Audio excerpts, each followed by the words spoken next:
Good morning, students. In the last lecture of the operating system, we are discussed about the demand paging. That means how the demand paging is implemented in the operating system. Demand paging means what? In a demand paging, as per the requirement of the process, the pages are taken from the secondary storage to the main memory. This is a demand paging. Now, in this lecture, we will start our next point, that is segmentation in operating system. First, we will see what is an segmentation. Segmentation is more like user's end of memory management scheme. Segmentation is the one of the memory management technique. It is just like a paging. We know the concept of paging. In a paging, we are dividing a memory in a unit. That unit we called as a page. Just like a paging technique, the segmentation divides or segments the memory. You heard the words code segment, data segment, that are different memory areas. Okay, but while paging divides the memory into fixed size, segmentation divides the memory in variable segments. You know, in a paging, we dividing the memory into fixed block of size. We creating a memory space. We are dividing a memory into different parts, but that parts having a same size. But in a segmentation, we are dividing the memory in a variable segments. That means the memory size is different, which are then loaded into a logical memory space. There are following two types of segmentation. In short, in a segmentation, we are going to divide the memory space into variable sizes. That is segmentation. We know each program in its executable form consists of three major segments, that are code segment, data segment and stack segment. This is about the segmentation. But the segmentation having two types. First one is the virtual memory segmentation and second one is the simple segmentation. In a virtual memory segmentation, here each process is segmented into n divisions. However, they are not segmented all at once. Here the divisions, here the segments of a particular process are not divided at a once, that are not divided at a time. And second one is the simple segmentation. Here each process is segmented into n divisions. They are all together segmented at once exactly at runtime, while they may be scattered in the memory. That means can be non-continuous. Here in a simple segmentation form, a process is segmented into number of units, number of parts, but at once. But at one time, the process is segmented into n divisions. These are the two types of segmentation present in operating system. Now, let's see how the segmentation work. Just like a page table or TLB, for segmentation, all the information necessary is stored into a segment table. We know in a paging technique, in a paging scheme, there is an page table which records the all entries of the page in the operating system. Same way, here the all necessary information is stored in a segmentation scheme in a segment table. the segment table, all the necessary information regarding the segmentation is stored. The relationship between the logical and physical address is a bit more complex here, but the relationship, but the translation between the logical and physical address is somewhat complex, somewhat difficult than the paging. The major unit involved here are segment table, base address, limit, segment number and segment offset. These are the major parts consist in a segmentation. Whenever in the operating system the segmentation is done, at that time these units are considered in a segmentation. Now we will see in detail what is segment table. Like page table, in a segmentation scheme there is a segment table. The correlation and mapping for the logical address, which is two-dimensional address, and the physical address is done with the help of segment table. The mapping of the logical to physical address is done by using the segment table. In that segment table, there is two fields. First one is the base address and second one is the limit.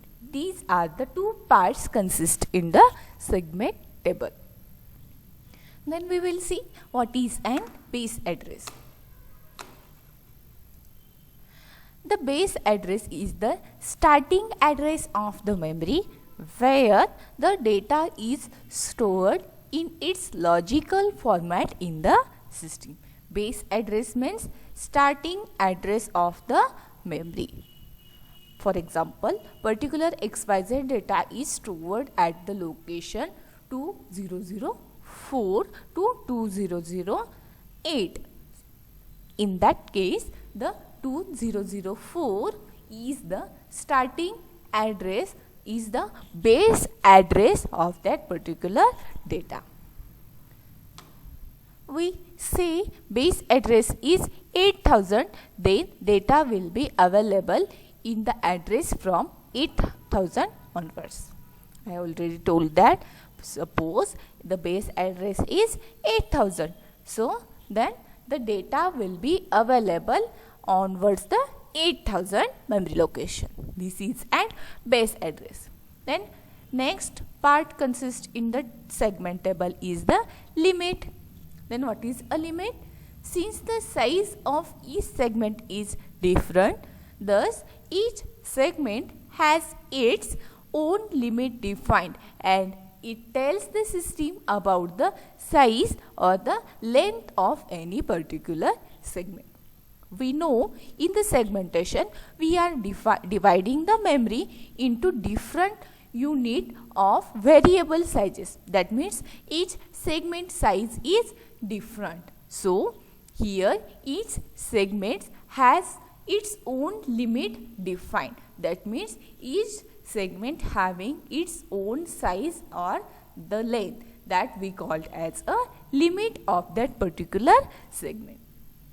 Then further, for the mapping to physical from the CPU, the following are the required.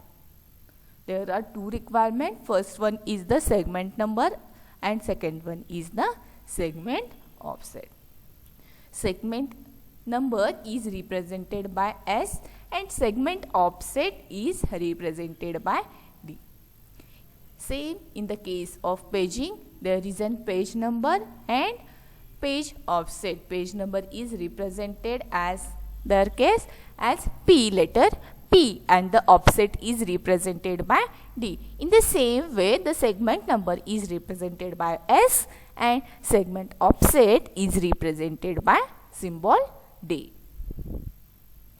It is basically the total number of bits that are required to store any particular address of the segment in the consideration. Segment number is a number defined for a particular segment.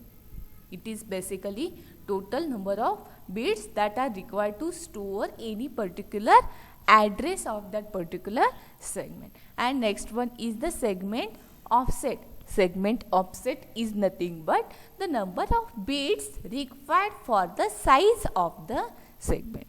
The number of bits required for the storing the size of that particular segment is called as a segment offset. Then next we will see what are the contents stored in a SDT.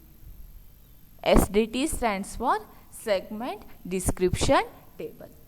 The segment description table of a particular segment consists of these things. First one is the segment number, next one is the size, next one is the base address, and next one is the access rights. First one is the segment number. Segment number is nothing but this is the serial number of a particular segment. In the last slide also I explained the segment number. It is a one number, it is a one serial number which is assigned for a segment. The next one is the size. The size describes the total size or the total length of that particular segment. Then next one is the base. The base, that base is represented by B. This is the starting address of segment loaded in the physical memory. Base address is nothing but the starting address of a memory. And next one is the access rights. We know the access rights are used to provide the security. That means the access rights is used for protection as well as can do what with the segment. We know there are basic three types of access rights: read, write and execute. These are the different access rights, access permissions assigned for the segment. That defines the who should be access what. Access rights defines the policy who should access what. These are the four contents present in a segment description table. Then this is a segmentation hardware. The use of the segment table is illustrated in this figure. See this figure? Here a logical address consists of two parts. First one is the segment number and second one is the offset of that particular segment. Here the logical address of a memory consists of two parts. First one is the segment number which is represented by S, and in the second part there is an offset. Okay. Then each entry of the segment table has a segment base and a segment limit. Then each segment of a segment table has a address of limit address and base address. The base address stores the starting address of that particular segment and the limit stores the size or the total length of that particular segment. Then the offset D of the logical address must be in between 0 and the segment limit. But remember that the offset is in between 0 to limit of that particular address. Otherwise, it represents the addressing error. It interrupts. That means it provides the interrupts, different interrupt. You note that the offset D of the logical address in between the 0 and the limit address. Here shown D is less than limit. That means offset is less than the limit. Offset is less than the size of the segment. If it is not, we trap to the operating system that is logical addressing attempt beyond the end of segment error. If this offset is legal, then suppose if the offset is greater than limit, then it provides the addressing error. But if the offset is less than limits, that means if it is legal, then it is added to the segment base to produce the address in physical memory of the desired word. This is a segment table. This is all about the segmentation. In short, in a segmentation, we are dividing the memory into different parts, into different units of variable sizes. That means each segment having its own defined size. If you are going to study the executable program, at that time mainly 3 different segments are used, that are code segment, data segment and stack segment. Now we will see the next point, that is fragmentation in the operating system. Last concept is the segmentation. Now we will see what is an fragmentation in the operating system. Most of the time you are listening the word fragmentation. Then what is the fragmentation? We will see what is a fragmentation. First we will see the definition of the fragmentation. What is and the process of fragmentation is. In the fragmentation, the memory space in the system constantly goes through loading and releasing processes and their resources, because of which the total memory space gets broken into a lot of small pieces. This causes the creation of small non-utilized fragments memory spaces, which are so small that normal process cannot fit into those small fragments, causing those memory spaces not getting utilized at all. And this is called memory fragmentation in the operating system. So, in short, the fragmentation is a process of breaking down the memory spaces into smaller pieces. This process we called as a fragmentation. In a fragmentation, the operating system's memory space is constantly utilized by different process. Whenever we are loading and releasing the process from the memory, at that time sometime the memory spaces gets broken into the small units, and these small units cannot be used by any other processes because these units are very small. In this unit we cannot store the data. That means we cannot utilize that fragmented memory space for the normal process, and this process of creating a small memory unit is we called as a fragmentation. There are 2 types of fragmentation done in the operating system. First one is the internal fragmentation and second one is the external fragmentation.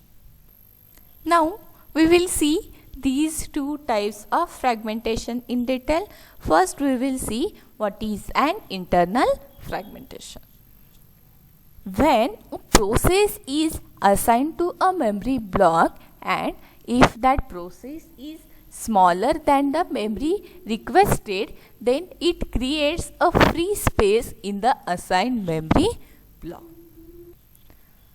Suppose in a condition, whenever a process is assigned to a particular memory block and if the size of that particular process is less than the memory size which is requested, then it will create some small free space into that particular memory block. Then the difference between the signed and requested memory is called as a internal fragmentation. There is an one defined unit is unutilized, remaining unutilized, because there is a difference between a assigned and the requested memory. Usually internal fragmentation memory is divided into fixed size of block. See this figure. Suppose here a one process, XYZ process, requested 100 KB memory, but that process is assigned, the process is loaded into that memory and it assigns only the 80 KB. So there is an 20 KB remaining. The 20 KB is free into that particular memory space. So there is a 20 KB free space remaining. That 20 KB free space is not utilized by that particular process. So in this way the internal fragmentation is occurred. Same way, while storing another process, suppose there is a memory block of 100 KB and the process is stored only at 90 KB, then there is a 10 KB is remaining. There is a difference between the assigned and the requested memory. So there is the difference between that assigned and requested memory is present. There is a fragment is created, a small unit is free, that we called as an fragmentation. This is an internal fragmentation. Now we will see when actually this situation occurs. When the memory assigned to a process is larger than the memory requested by the process, suppose the example, the memory space is divided into a fixed slice of block that is 32 bytes. Let us consider that a program A requests for 24 bytes and a fixed sized block of 32 bytes is assigned to a program. Now the difference between the assigned and the requested memory is 8 bytes, which is an internal fragmentation. Whenever the memory assigned to the process is larger than the memory requested by the process, in this situation the internal fragmentation is occurred. Take this one. This is example. Suppose there is an memory space which is divided into a fixed size of block. Suppose that block is of 32 bytes. Suppose one program is there. That program A requests for 24 bytes. Then the 24 bytes of the 32 bytes is assigned to that particular program. Now there is a difference between the assigned and the requested memory space, that is 8 byte is free, 8 byte is unutilized from that particular memory space. In this situation the internal fragmentation is occur. So what is the solution for the internal fragmentation? See the solution. What is the solution for the internal fragmentation? The memory must be divided into variable sized blocks and assign the best fit block to the process requesting for the memory. In a simple words, the internal fragmentation can be reduced effectively by allocating the smallest partition but large enough for the process. In this situation, the enough space, the requested space is allocated for the process. However, the problem will not be resolved entirely but can be mitigated to some extent. The solution is not 100% guaranteed, but the little bit fragmentation is removed by using this solution. That means here we are dividing the memory into variable sized of block and assigns the process to that assigns the process or the program to the particular block according to the best fit. That means the process which requested for a sum, suppose take an example, suppose any process required a 24 KB, then the 24 KB block, if that segment is present in the memory, then that 24 is assigned to that particular process. In this way, the internal fragmentation is reduced from the operating system. Now we will see the another type of the fragmentation, that is external fragmentation.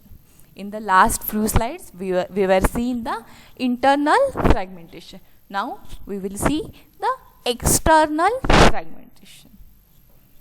Usually external fragmentation occurs in the case of dynamic or the variable sized partitions. The external fragmentation occurs in the case of dynamic or variable sized partition. In the condition of the dynamic or variable sized partitions. Although the total space available in a memory is sufficient to execute the process. However, this memory space is not continuous, which restricts the process execution.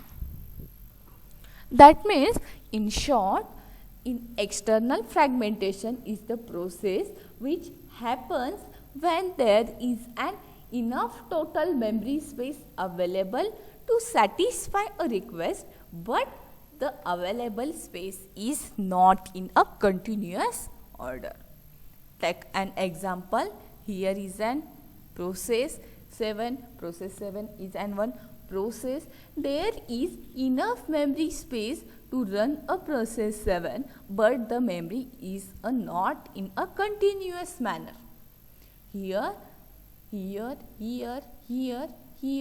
can store the process 7 data. Here we can here we can load the process 7 data, but these memory spaces for the storage where we can using that spaces are not in a continuous manner.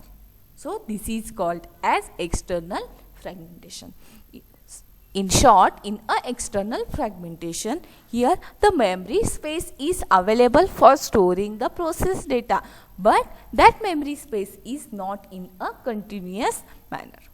The memory, suppose the 24 KB memory space is required for the process 7. The 24 KB space available in this part of computer's memory, but that memory is scattered. That memory is not available in a continuous form. This is called as an external fragmentation. Then we will see when the external fragmentation occurs, when portions of allocated memory are too small to hold any process. In that situation, the external fragmentation is occur. Suppose, for example, the RAM has a total of 10 KB free space, but it is not continuous or it is fragmented, and if a process with 10 KB size wants to load on the RAM, then it can be load because the space, it cannot be load because the space is not continuously free. There is an 10 KB space available on the RAM, but that space is not continuous order. That space is not continuous free. So there is an fragmentation occurs. So what is the solution for this condition? The solution for the external fragmentation is compaction or shuffle the memory contents. In this technique, all the memory contents of the memory are shuffled and all the free memory is put together into a one large block. Here, in this technique, the free memory is grouped together in a one large block. This is an external fragmentation. In today's lecture, we were seeing what is an segmentation. In a segmentation, we are dividing a memory into variable sizes. Then what are the contents involved in a segmentation? That are segmentable, base address, limit address, segment number and offset. These are the 5 parts consist in the segmentation. Then we were seeing the segmentation hardware. Next, after that, we were seeing the concept of fragmentation. What is an fragmentation? Then we were seeing there are 2 types of fragmentation, internal fragmentation and external fragmentation. After that, we were seeing the internal fragmentation and external fragmentation in detail. Okay, thank you.